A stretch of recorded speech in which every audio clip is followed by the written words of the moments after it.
Welcome to the Carousel of Happiness podcast. I'm your host, Allie Wagner. We are 2 weeks away from our annual fundraiser, Animals After Dark. The gala will take place this year on Veterans Day, Tuesday, November 11th. We'll have delicious food, courtesy of Audrey Gebhardt from Decent Bagel, drinks, carousel rides, games, and prizes. Not to mention a silent auction and an opportunity to win a free gorilla membership. What is a gorilla membership, you ask? It is our new single adult membership that gets you 10 free carousel tickets, a carousel t-shirt, plus discounts on additional tickets, merch, and carousel rentals, all for $50. But if you come to Animals After Dark and you win our carousel-specific scavenger hunt, you'll get a gorilla membership for free. Plus, you'll have an excuse to dress like your 15-year-old self. What am I talking about? Well, because the carousel is celebrating our 15th birthday at this year's event, we thought it would be fun to encourage all guests to dress like their 15-year-old selves. If you've been looking for an excuse to dig out your old bell bottoms or get your leg warmers dry cleaned, now is your chance. Buy your ticket today. And while this event is a carousel-specific fundraiser, we are going to be giving folks an opportunity to donate to local fire relief efforts as well. Friends of the Carousel, Stacy Kinsley and Andy Knowlton, will be manning a booth at the event, raising money for the community by taking votes for best costumes. If you think you've got what it takes to win this year's best high school hair, or if you and your sweetie are bound and determined to be this year's Carousel Prom King and Queen, be sure to start rallying your supporters now. And yes, of course, there will be prizes, because life is so much more fun when there are prizes. On today's episode of the podcast, I'm going to tell you a story of Sarah and Matt, a young couple from Kentucky who decided to make the carousel part of their elopement earlier this month. You'll hear why they eloped, how the carousel became part of their special day, and what elopement can teach us about listening to our hearts. Let us begin with today's story.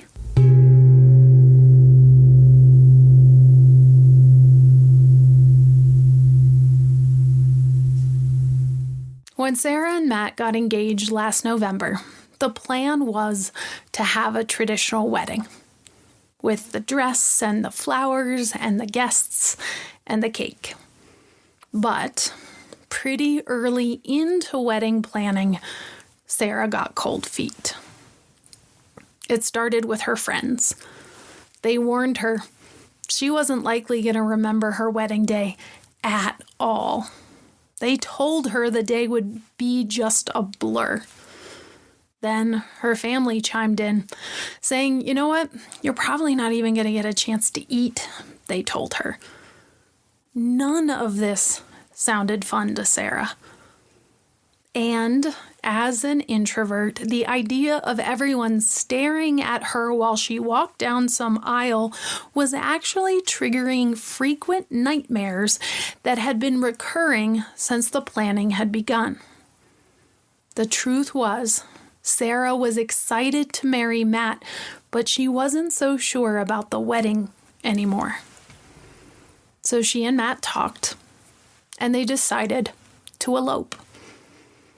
And while the word elope might conjure images of Elvis impersonators in cheesy Vegas wedding chapels, the path for elopement for Sarah and Matt was very, very different. As soon as Matt and Sarah decided to elope, they immediately felt the weight of expectation fall off of their shoulders. Sarah stopped having nightmares, and they actually got excited about their wedding again. Their focus turned away from everybody else and their opinions and their expectations and back onto them and their love. how did they actually want to spend the day together?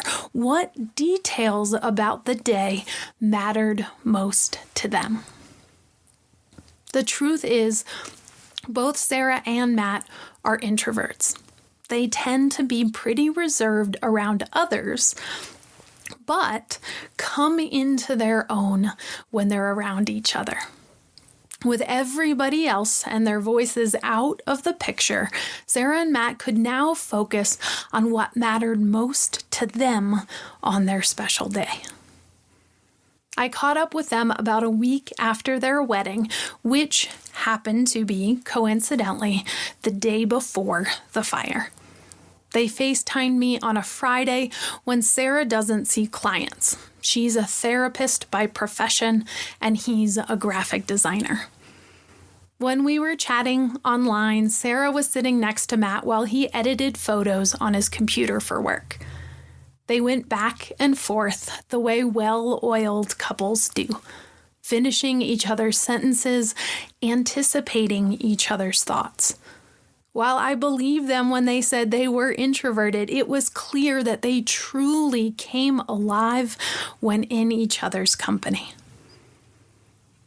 Sarah tells me that the first step in their elopement planning was finding a state that allows for what's called self-solemnization.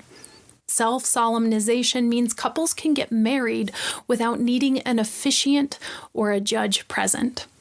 In total, there are 9 states in the U.S. that allow couples to marry themselves, including Colorado. They looked at other states, but eventually settled on Colorado. They both love the mountains and, in fact, got engaged at Great Smoky Mountain National Park. The idea of being alone together, surrounded by nature, sounded like the perfect way to celebrate their big day. During their research, Sarah and Matt found Colorado elopement photographer Kimberly Christ.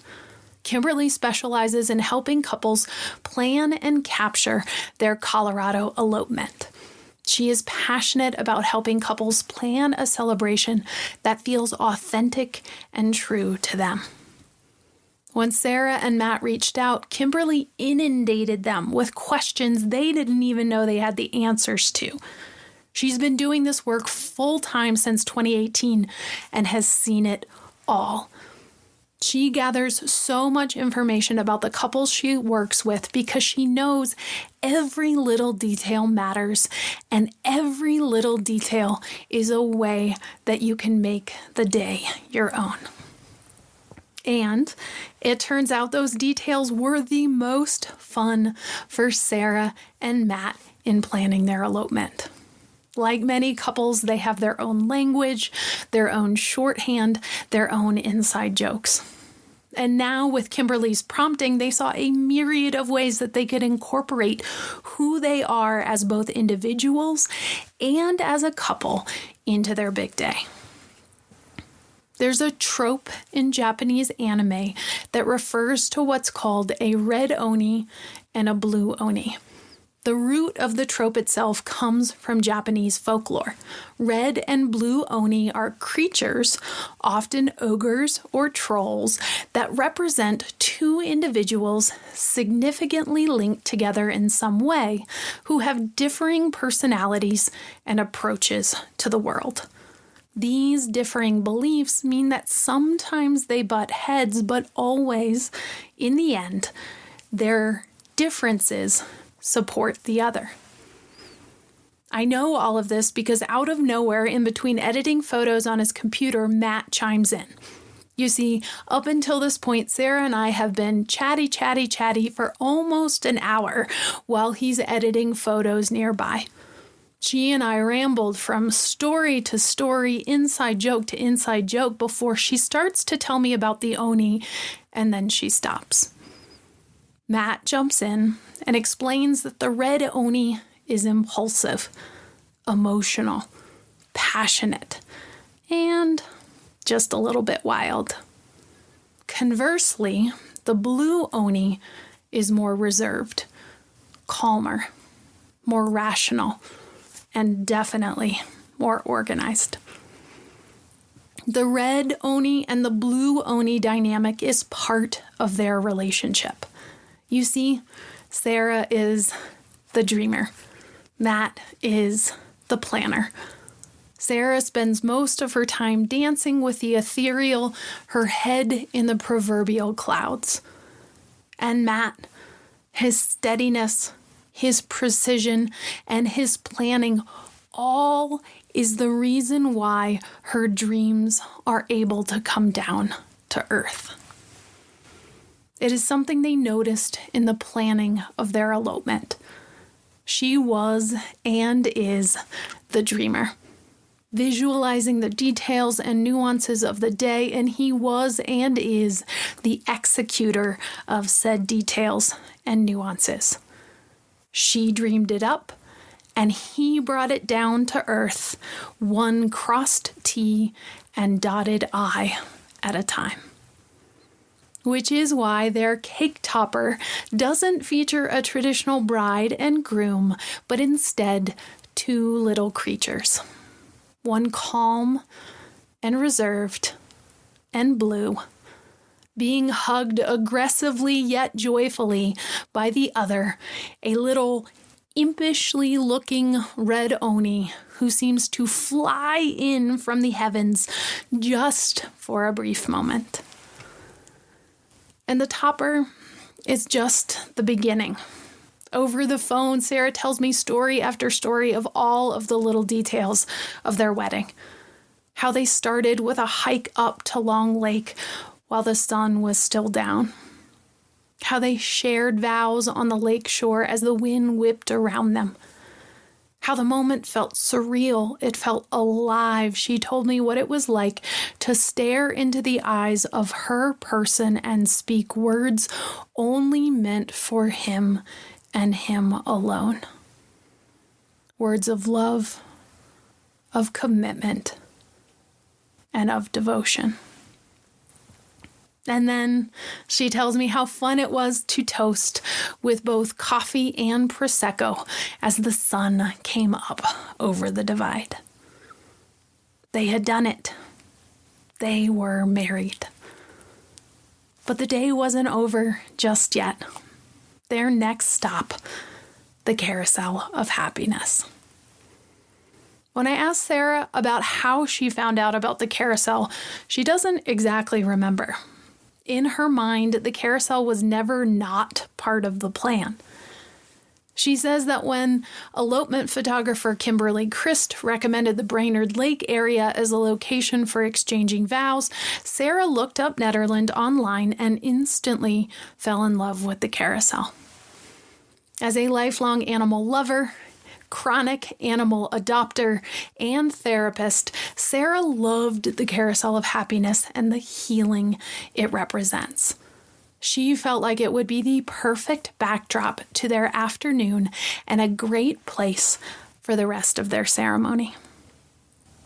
In the days leading up to their elopement, Sarah spent many hours scrolling through the carousel's website, meeting each of the animals and imagining their perfect day. She even had a dream about sitting on the swan bench with Matt, very different from her previous wedding nightmares. After exchanging vows at Long Lake, Sarah and Matt piled into the car, fluffy dress and all, and made their way to the Carousel of Happiness. When I asked her what it was like to walk into the carousel after seeing it only online, Sarah tears up. She said the space felt so sheltered, so warm, and so bright after their adventurous morning at Brainerd. She compares walking into the carousel like a big hug, feeling protected from the elements and joyful from the morning. When they arrived, they took a lap around. Actually, that's not true. They intended to take a lap around, but immediately upon entering the doors, Sarah gets distracted and heads towards the gift shop. Apparently, she has a friend who really wants a carousel hat, and Sarah is determined to bring her one back as a souvenir. Because that's the kind of person Sarah is. aware of the needs of others and delighted to fulfill those needs for the ones she loves. Plus, let's be honest, she is a very easily distracted red Oni. After finding the perfect gift for the perfect friend, she and Matt then take their lap around the carousel. According to them, each animal reminded them of a different person in their lives. It felt like each animal was representing a member of their family who wasn't there in person, but whose spirit was being held in the shape of a giraffe, of a dog, or of a camel. Matt and Sarah sit on the bare bench and read letters from their families. Her dad's letter makes her laugh. Her mom's includes a special necklace in the envelope. While the bear looks over their shoulders, they read letter after letter from family and friends who wanted to share in their big day, even if it was from afar.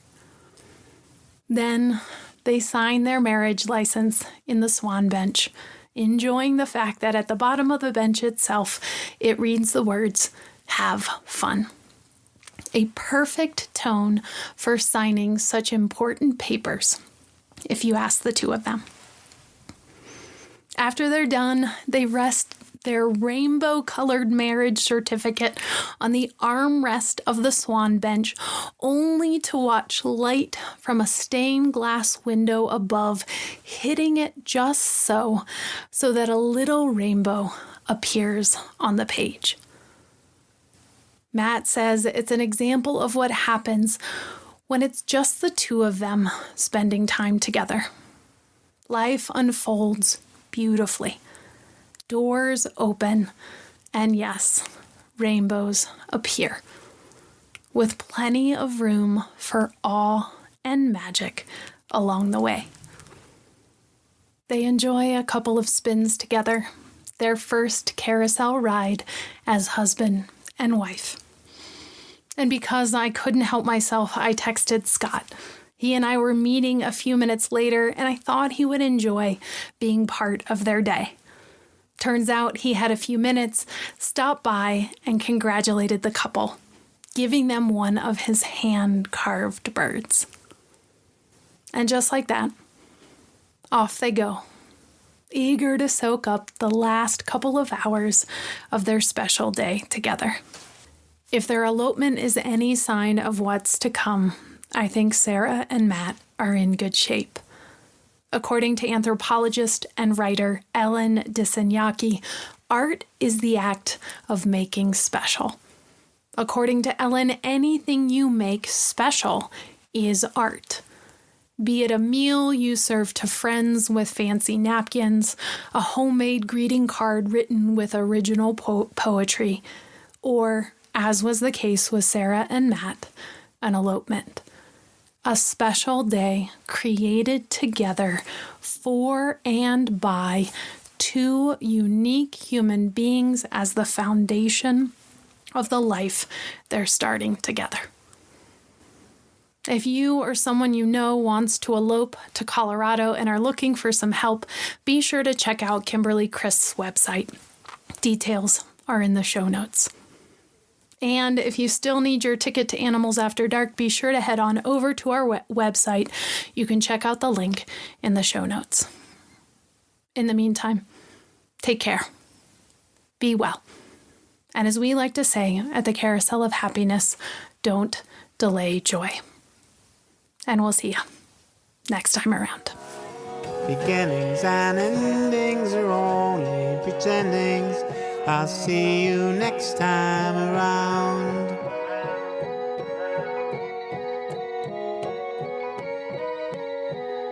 I'll see